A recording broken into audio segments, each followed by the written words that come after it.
आपके प्रारंभ के अनुसार अब एक बेहद सौम्य, प्यारा और रूह से जुड़ा इंसान आपकी जिंदगी में कदम रखने वाला है।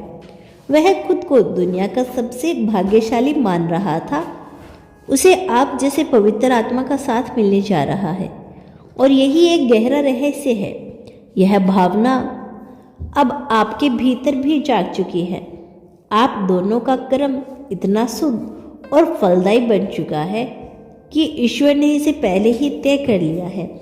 इन दो आत्माओं का मिलन अब निश्चित है और उन्हें एक साथ लाकर इस धरती पर कुछ बड़ा करना है।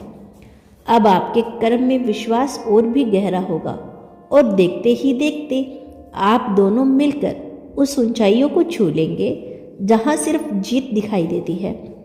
हर मंजिल, हर सफलता, हर सपना, जो भी कर्म आपने किए थे अब पवित्र हो चुके हैं। आपके विचारों और निर्णयों में केवल सकारात्मक ऊर्जा बह रही है और नेगेटिविटीज की कोई जगह शेष नहीं है।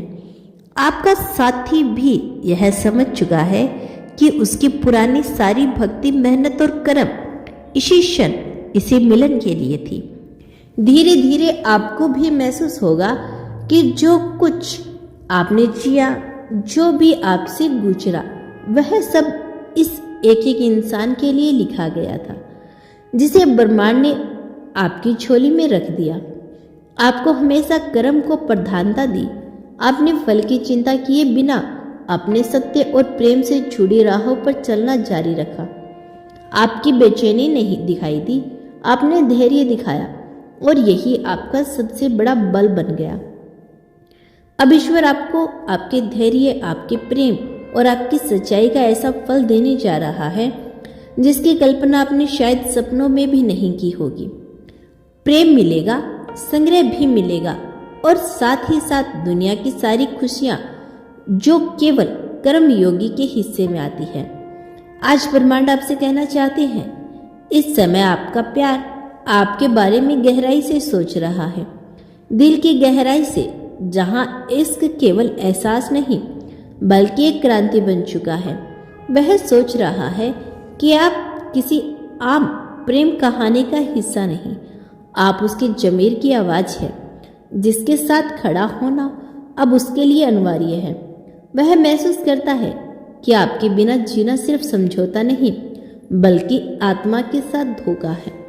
अब वह समझ चुका है कि अगर कोई अपने ज़मीर से बेच नहीं सकता, वह आपसे दूर कैसे रह सकता है।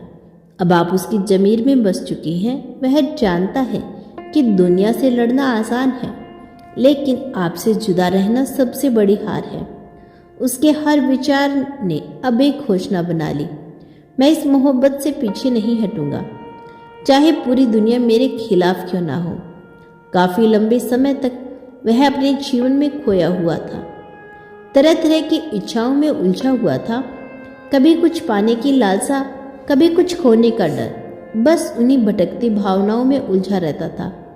लेकिन जिस दिन उसकी नजरें आपसे मिली, सब कुछ बदल गया। उससे पहली बार अपने जीवन के लिए असली कर्तव्य का एहसास हुआ और वह कर्तव्य था आपके साथ एक पुरनस्थायी पवित्र मिलन का। अब उसे साफ दिखाई दे रहा है कि वह किसी फालतू काम में समय बर्बाद नहीं करना चाहता, ना कोई भटकाव, ना कोई बनावटी इच्छाएं, बस एक चाहत जल रही है, आपको अपने करीब लाना और इस प्रेम को कर्म की तरह निभाना। अब उसके भीतर एक दिव्य शक्ति की उपस्थिति महसूस हो रही है जो उसे बार बार आपकी ओर खींच रही है। हर आहट, हर मोड़ उसे उस दिशा में लेकर जा रहा है जहां आप खड़े हैं। वह अब खुद से भी लड़ रहा है, लेकिन इस प्रबल इच्छा को दबा नहीं पा रहा जो अब हर सांस के साथ गूंज रही है।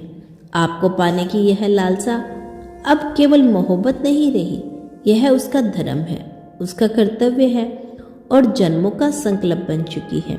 अब इस भावना पर कोई संयम काम नहीं कर सकता, क्योंकि अब यह केवल दिल नहीं बोल रहा, खुदा की मर्जी बोल रही है। वह समझ रहा है कि इश्क में भी क्रांति होती है और उसने तय किया है अब उस रिश्ते को चुपचाप नहीं जिएगा। वह हर भावना, हर ख्वाहिश, हर छुपे हुए शब्दों को बोलना चाहता है, क्योंकि आपका प्यार उसके लिए कोई छिपी हुई बात नहीं बल्कि एक खुला इकबाल है। वह चाहता है कि जब लोग पूछे उसने क्या चुना, वह मुस्कुराकर आपका नाम ले और कहे, मैंने चुप रहना छोड़ दिया है। वह इस रिश्ते की किसी कविता की तरह जी रहा है, जहाँ हर स्पर्श एक शब्द है और हर सांस एक लय है। वह सोचता है कि अब आप उसकी बाहों में आते हैं तो उसे पूरी दुनिया से लड़ने की जरूरत नहीं पड़ती, क्योंकि आपकी नज़रों में उसे जीत दिखाई देती है। उसने आपके होठों पर वह क्रांति देखी है जो हथियारों से नहीं बल्कि इश्क से जीती जाती है।